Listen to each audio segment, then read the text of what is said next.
우리가 신앙생활 하다 보면 이런 생각이 들 때가 있습니다. 예수 믿는 지 오래됐는데, 예수님을 오랫동안 알았는데, 왜 나는 아직도 이 모양일까?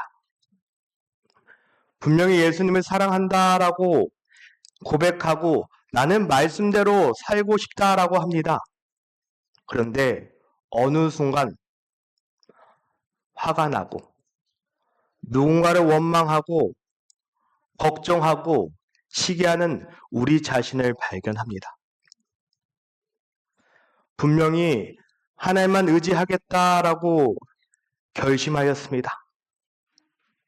내가 주님만을 의지한다라고 고백하였습니다. 그런데 삶 가운데 어려운 일을 만나면 하나님보다 상황을 보고 우리 마음이 더 흔들리게 됩니다. 그리고 사람들의 말에 흔들리는 우리의 모습을 보게 됩니다.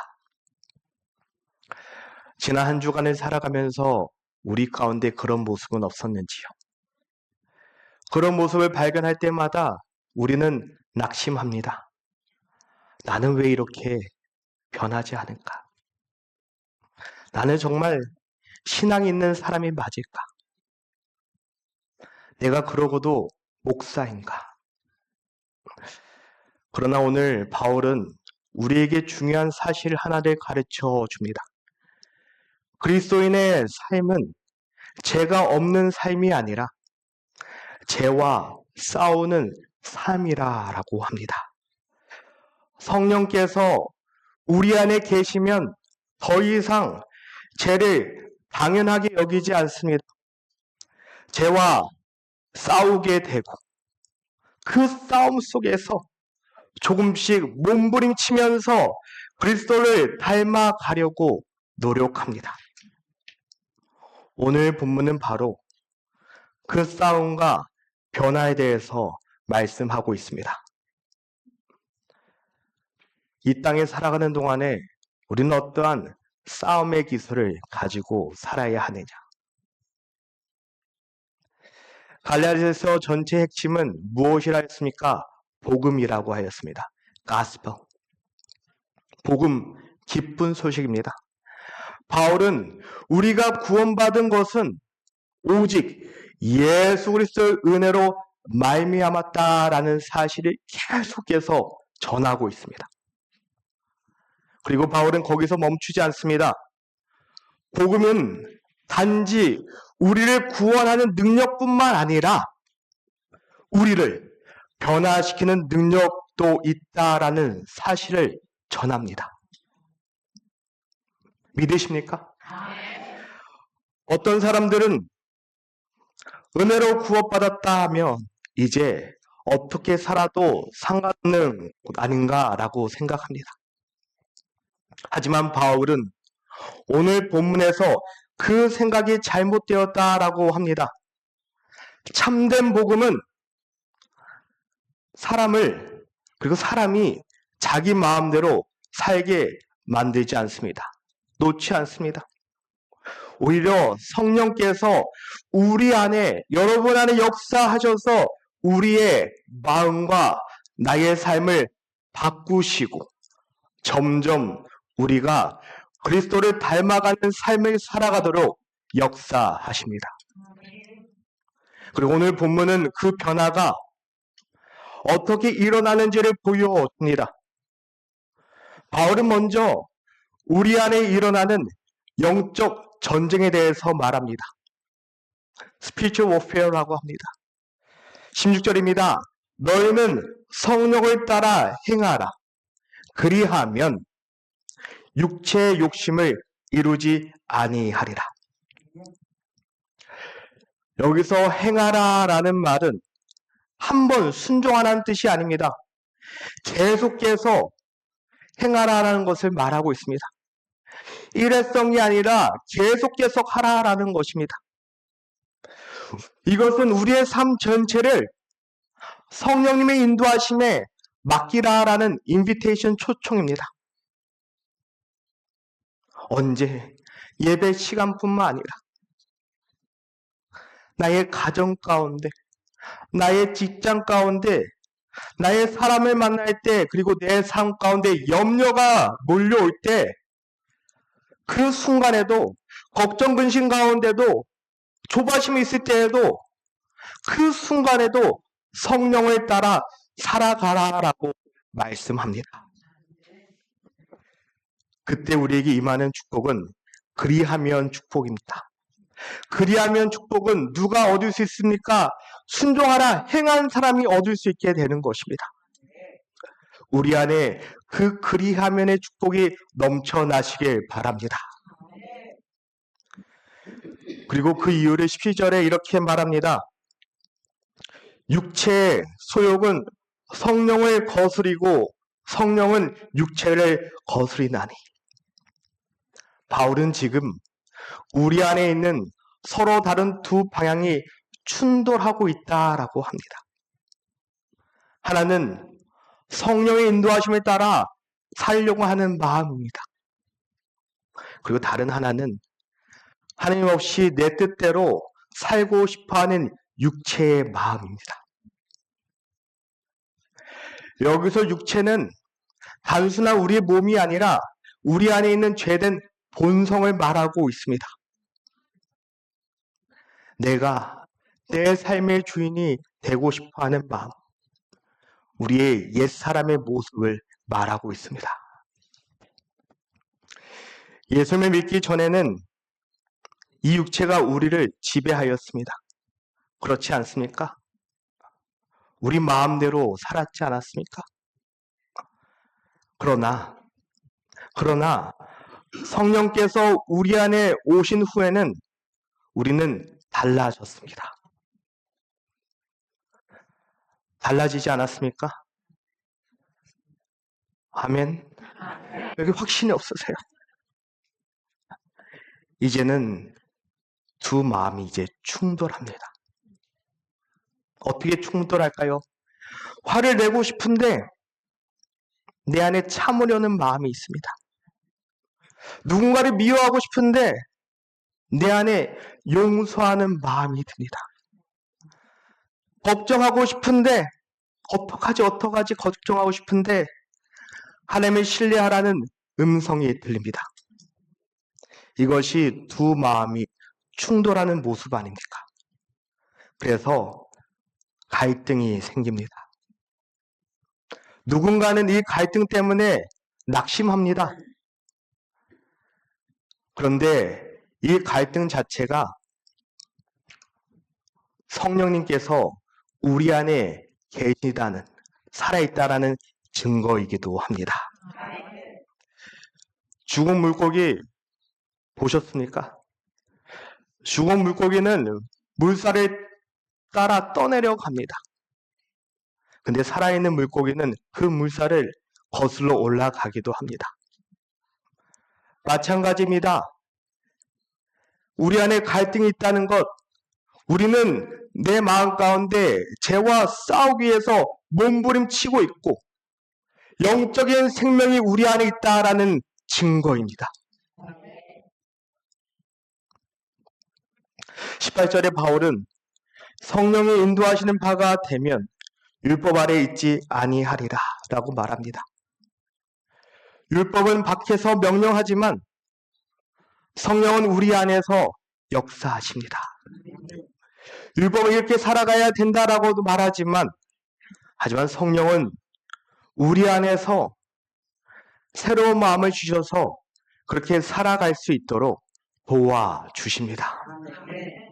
이것이 바로 복음의 능력입니다. 이어서 바울은 19절에서부터 21절까지 육체일에 대해서 말하기 시작합니다. 무엇입니까? 음행, 우상 숭배, 분쟁과 시기, 분냄, 분열, 술 취함, 방탕 등이 있습니다. 그런데 이 목록을 리스트를 자세히 보면 한 가지 특징이 있습니다. 바울은 음행이나 술 취함보다 오히려 관계를 무너뜨리는 죄들을 더 많이 언급하고 있습니다. 그게 무엇입니까? 시기, 분쟁, 분냄, 분열, 특이 같은 죄들입니다. 왜 이렇게 많이 언급하고 있을까요? 왜냐하면 공동체를 가장 크게 무너뜨리는 원인은 바로 이런 죄들이기 때문입니다. 이것이 교회가 그리고 교회를 흔드는 죄들입니다. 교회가 무너진 이유를 살펴보면 대부분 큰 사건 때문에 무너지지 않습니다. 인정받고 싶은 마음 때문에, 비교하는 마음 때문에 무너지기 시작합니다. 작은 서운함이 쌓이고 쌓이다 보면 상처가 되고 결국 관계가 무너지게 됩니다. 그런 거 아닙니까? 여러분 맛있게 식사를 하는데 누군가에게는 커피를 줬습니다. 그리고 누군가에는 커피를 안 주고 지나갔다라고 합시다. 아주 작은 일이지 않습니까? 그런데 누군가가 왜 저 목사님은 나한테 커피를 주지 않지? 라는 마음이 들었습니다. 그리고 다음 주에 지켜봤습니다. 다음 주도 의도치 않게 본의 아니게 커피 잔에 들고 따라다니고 있는데 마침 그때 커피가 다 떨어져서 그 사람을 또 못 주게 되는 일이 생겼습니다. 동일한 일이 2주 연속 일어나니까 그 사람은 이건 절대 우연이 아니야. 저 목사님은 나를 싫어해. 라고 하면서 마음 가운데 그 작은 서운함이 깊은 상처로 자리 잡게 됩니다. 결국에는 별것도 아닌 일이 큰일이 되는 것입니다. 결국 관계가 무너지게 됩니다. 우리는 이상하게 다른 사람의 죄는 크게 보고 나의 죄는 작게 보는 경향이 있습니다. 그러나 하나님의 마음을 보십시오. 그렇지 않습니다. 누군가는 술을 마시지 않지만 늘 시기합니다. 누군가는 봉사를 열심히 하는데 늘 비교합니다. 겉으로는 경건해 보이지만 그 마음속에는 미움과 원망이 자리 잡고 있습니다. 그것이 정말 괜찮은 것일까요? 왜 이런 일이 자꾸 일어날까요? 그 이유는 하나, 모든 죄의 뿌리에는 하나님보다 더 의지하고 더 사랑하는 것이 있기 때문에 그렇습니다. 왜 시기합니까? 내가 인정받고 싶기 때문에. 왜 화를 냅니까? 내 뜻대로 되어야 하는데 그렇게 되지 않기 때문에 화내는 거 아닙니까? 왜 불안합니까? 내가 나도 모르는 사이에 하나님보다 다른 것을 더 의지하고 있기에 그렇습니다. 이 땅에 살아가는 동안에 돈도 필요하죠. 가족도 너무 귀하죠. 건강도 중요합니다. 그러나 그것들이 하나님보다 더 중요해지고 그것 없이 내가 살 수 없는다고 느껴지는 그 순간에 그것은 어느 순간에 우리 마음의 주인이 됩니다. 나도 모르는 사이에 내 삶의 주인이 되는 것입니다. 육체는 우리에게 계속해서 말합니다. 하나님만으로 부족하다고.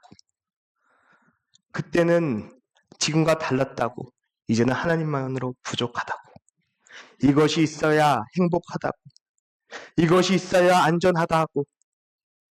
그러나 그때마다 성령님께서 우리에게, 여러분들에게 말씀하십니다. 뭐라고 하실까요? 예수님이면 충분하다. 하나님이 너의 만족이다. 하나님이 너의 피난처다. 하나님이 너의 안전이다. 라고 우리의 마음을 다시 하나님이 보시기에 아름다운 마음으로 돌려주고 있지 않으십니까? 그래서 보혜사 성령님, 카운슬러라고 하지 않습니까? 결국 성령과 육체의 싸움은 단순히 행동의 문제가 아니라 무엇의 문제입니까? 우리 마음의 주인이 누구인가의 문제라는 사실을 알게 됩니다. 여러분 마음의 주인은 누구십니까? 그러나 바울은 지금 육체의 이야기에서 끝나지 않습니다. 22절에 23절에 놀라운 말씀을 선포합니다. 오직 성령의 열매는 사랑과 희락과 화평과 오래 참음과 자비와 양성과 충성과 온유와 절제니. 여기서 제일 먼저 눈에 들어오는 것은 열매들이라고 하지 않았습니다. 열매라고 표현하였습니다. 하나의 생명이 다양한 모습으로 나타나는 것을 말합니다. 성령께서 우리 안에 거하시면 사랑으로도 나타나고 기쁨으로도 나타나고 화평으로도 나타나고 오래 참으로 나타난다는 것을 말하고 있습니다. 또 하나 중요한 것은 바울이 성령 충만한 사람의 특징을 말하면서 그 사람의 능력을 이야기하고 있지 않습니다. 방언을 말하고 있지 않고 기적을 말하고 있지 않습니다. 대신 무엇을 말합니까? 사랑과 화평을 말합니다. 왜냐하면 성령님께서 가장 먼저 변화시키는 것은 우리의 능력이 아니라 우리 마음, 성품이기 때문입니다. 결국 성령의 열매란 우리 안에, 여러분 안에 예수님의 성품이 나타나는 삶이냐 아닌가를 물어보는 것입니다. 성령님께서 여러분들을 점점 예수님을 닮아가도록 변화시키는 것입니다. 그래서 성령의 열매는 단순히 성격이 좋아지는 것이 아닙니다. 하하호호 하는 것이 아닙니다. 나의 마음과 나의 말과 나의 모든 행동 속에서 예수님의 모습이 조금씩 드러나는 것을 말합니다. 그렇기에 사랑, 러브는 모든 열매의 뿌리입니다. 우리가 사랑할 수 있는 이유 무엇입니까? 우리가 먼저 사랑을 받았기 때문입니다. 예수님께서 조건 없이 여러분들을 사랑하셨기 때문에 우리도 그 사랑을 받았기 때문에 다른 사람을 사랑할 수 있는 것이고 그 사랑이 우리 마음 가운데 점점 자라나게 되는 것입니다. 절대 우리 능력이 아닙니다. 먼저 우리를 사랑하셨기 때문에. 희락은 무엇입니까? 하나님 안에서 누리는 기쁨, 조의입니다. 형편이 좋아져서 기뻐하는 것이 아니라 하나님이 여전히 그 모든 순간 가운데서도 형편이 어떠신지 상관없이 나의 하나님이 되시는 것을 알기 때문에 누리는 기쁨입니다. 화평은 무엇입니까? 문제가 없는 상태가 아니라 내가 그 어떤 순간에도 하나님을 신뢰하는 우리의 마음 상태입니다. 그렇기에 샬롬, 하나님 주시는 화평을 경험하는 거 아닙니까? 예수님께서 우리를 하나님과 화목하게 하셨기에 우리는 어떤 상황에서도 화평, 평안을 경험하게 되는 것입니다. 오래 참음은 사람을 향한 또 상황을 향한 인내입니다. 인생에서 가장 힘든 일은 어떤 상황에 처해 있는 것이 아니라 어떤 사람과 관계가 힘들 때 가장 힘든 것 같습니다. 그러나 하나님께서 우리를 위해 오래 참아 주셨습니다. 얼마나 오래 참아 주셨습니까? 하나님의 형상대로 지음받은 아담이 죄를 지었고 나서 얼마나 오랜 시간 참아 주셨습니까? 그것을 우리가 알기에 우리도 다른 사람을 향해 참아주고 품어줄 수 있고 기다릴 수 있는 사람으로 변해가는 것입니다. 자비는 친절한 마음이고 양선은 그 친절함이 행동으로 나타나는 삶을 의미합니다. 자비와 양선은 같이 가는 것입니다. 마치 햄버거와 감자튀김처럼 말입니다.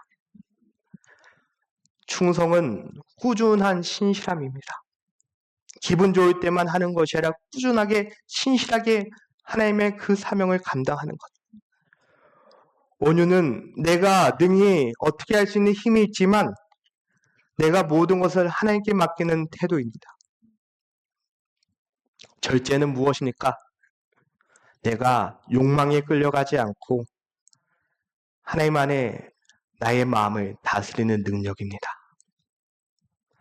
성령께서 우리 안에 역사하실 때 이런 열매들이 우리 삶 가운데 조금씩 나타나고 자라야 합니다. 우리 안에는 어떤 열매가 나타나고 있습니까? 내가 말하는 나는 이런 열매가 있습니다 말하는 것이 아니라 사람들이 봤을 때 여러분 안에는 어떤 열매가 맺혀지고 있냐라는 것입니다.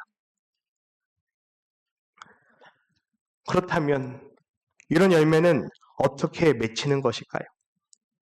내가 더 열심히 노력한다고? 더 강하게 결단한다고? 하나님, 내가 결단이 부족했습니까? 내가 피를 토하고 기도하겠습니까? 내가 무릎이 낙타 무릎 될 때까지 기도하겠습니다. 그렇게 한다고 우리가 변할까요? 바울은 24절에 그 답을 줍니다.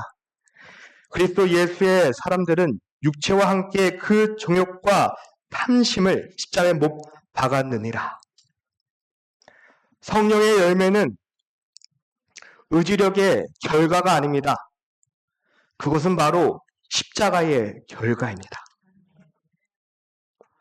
변화는 나의 결심에서 시작되는 것이 아니라 바로 복음에서 시작되어야 합니다.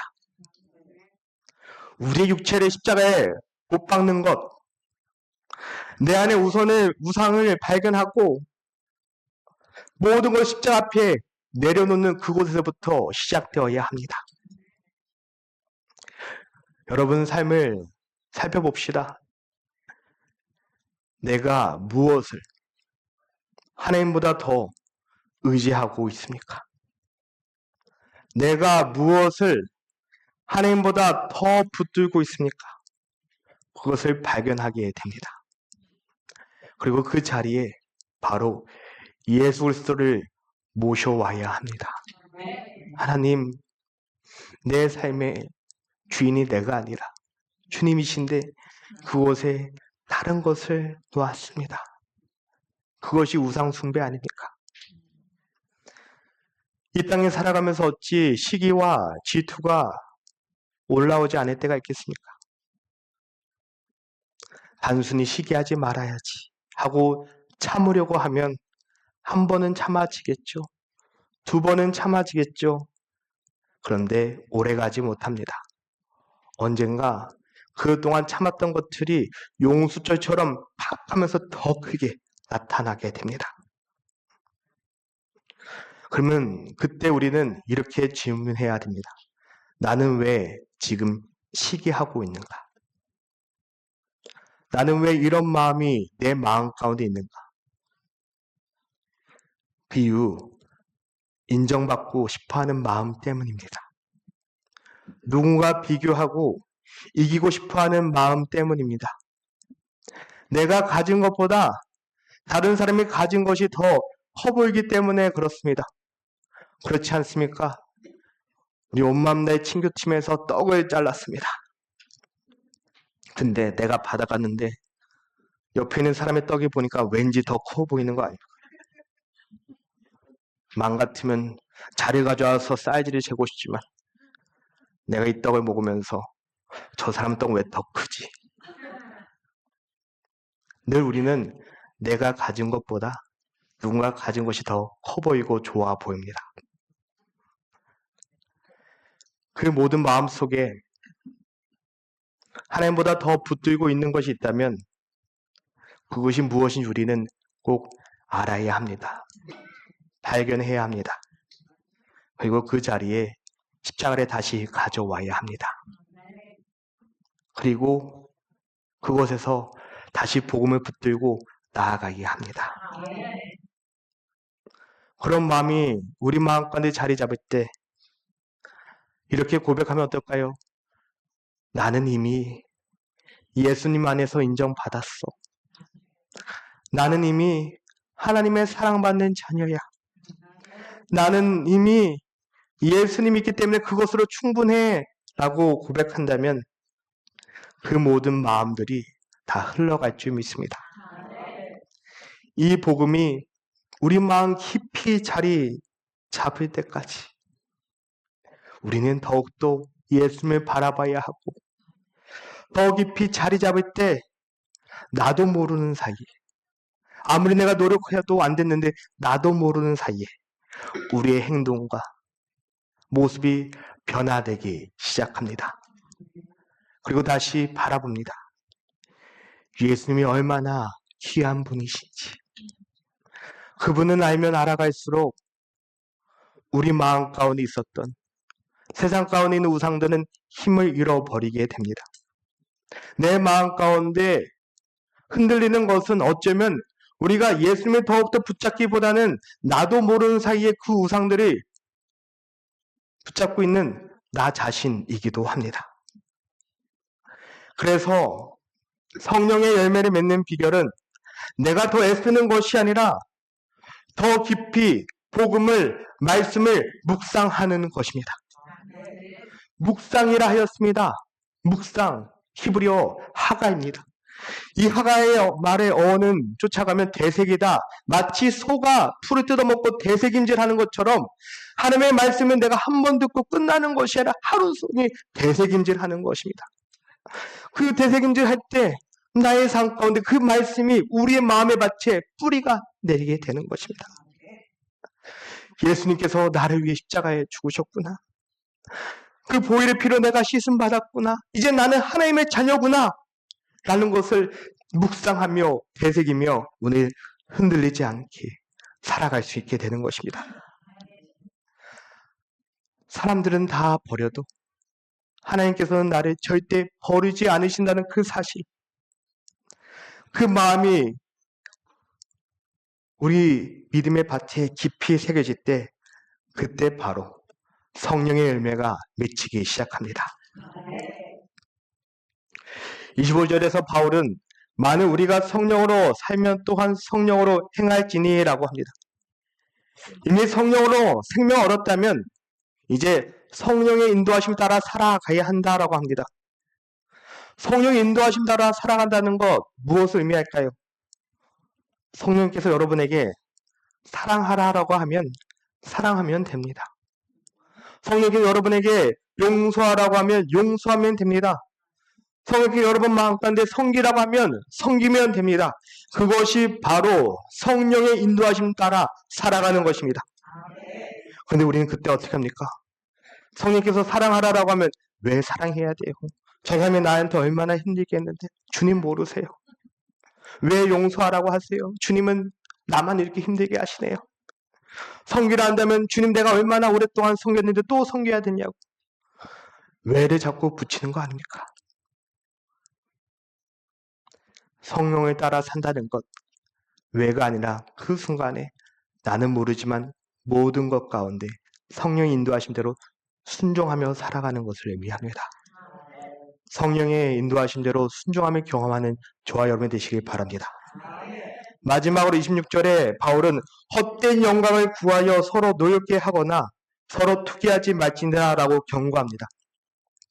헛된 영광 무엇입니까? 사람들에게 인정받고 싶어하는 마음입니다. 우리 안에 늘 그런 마음이 있습니다. 육체의 생각입니다.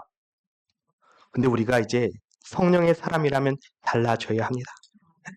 예수님으로 충분하기 때문에 사람들이 인정 받으면 좋지만 안 받는다고 해서 우리가 믿음이 흔들릴 정도로 그렇게 하는 거, 시험 받았다고 이제 교회 떠난다고 뭐 나 싫어한다고 그런 것이 아니라 우리는 여러분들 이미 하나님의 존귀한 자녀, 하나님께 인정받았고 하나님의 사랑을 충분히 받았기 때문에 더 이상 누군가가 비교하며 살아가지 마시길 바랍니다. 헛된 영광을 쫓는 것이 아니라 나에게 주신 십자가의 사명을 쫓는 삶을 살아가시기 바랍니다. 헛된 영광 때문에 나타내는 것이 아니라 순종하며 끝까지 하나님을 예배하는 저와 여러분 되시기 바랍니다. 그렇기에 성도 여러분, 오늘 말씀을 한 문장으로 정리하면 성령의 열매는 노력의 결과가 아니라 생명의 결과입니다. 나무는 열매를 맺기 위해 애쓰지 않습니다.